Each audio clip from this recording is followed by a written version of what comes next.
There's plenty of methods being taught on how to get book reviews. 10 a penny, there's lots and lots, 101 ways to create book reviews and so on. And all these methods, for me, they don't end up getting you the quality review that's actually going to really persuade people to buy your book.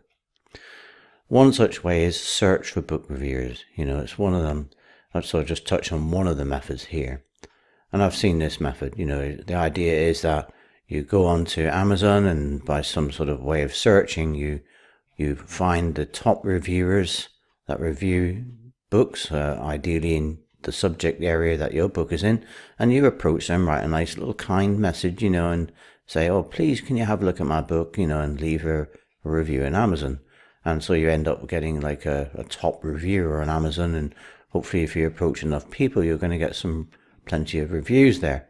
And these are the sort of reviews actually tend to be quite the long written reviews as well. So they've been well thought out and well written. So I'm not saying that this is a bad thing and that you shouldn't do this or other similar reviews. It's not against Amazon terms and conditions to ask somebody to write a review for your book, as long as you're not offering an incentive, of course.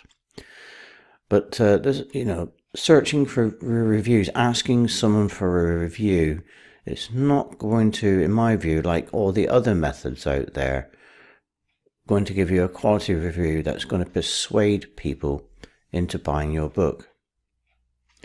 You see, when you think of a review where you've offered an incentive, which you shouldn't do, or one where you've, tried to get someone to review your book, please review my book, these reviews are not necessarily always going to be compelling.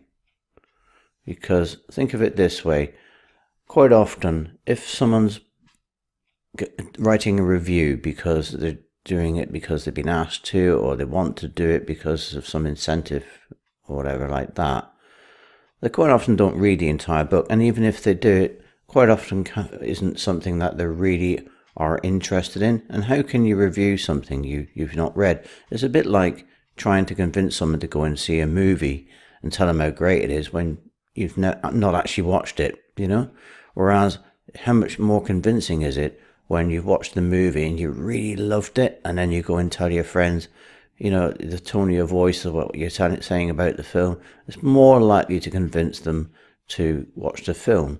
You see, the truth is, these sort of things, you need genuine reviews. And these sort of reviews you get from searching for reviewers, or offering incentives, or these other ways of trying to trick people, into reviewing your book. Any sort of method where you're sort of trying to push someone to review your book, they don't always come across as genuine. Because even if someone does a review on your book, they could be writing a review on a gardening book. I mean, I could write a review on a gardening book, but it's not a subject I've got an interest in. So even if the book was wonderful, it had so many great things in it, I wouldn't really be giving a genuine review, because it wouldn't be techniques that I would be going, yeah, awesome, this is brilliant.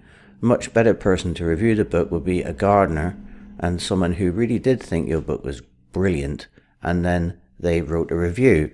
And that review is going to be a lot more convincing than someone who you've tried to, write a kind message and ask them, please review my book, or offer some sort of entry into a draw to win a prize, that sort of thing. So you want reviews where people have loved your book. So genuine reviews, they really do convince more. And so I'm not going to be showing you 101 ways to get reviews. That's just going to confuse you. If I give you too many methods, you're not going to probably do any of them. I'm not going to give you any sort of tricks or a dodgy method to get reviews. I'm going to show you here what I've always used, and it gets the sort of reviews that will convince your readers to buy your book. So with that, let's now delve into how we actually get genuine reviews.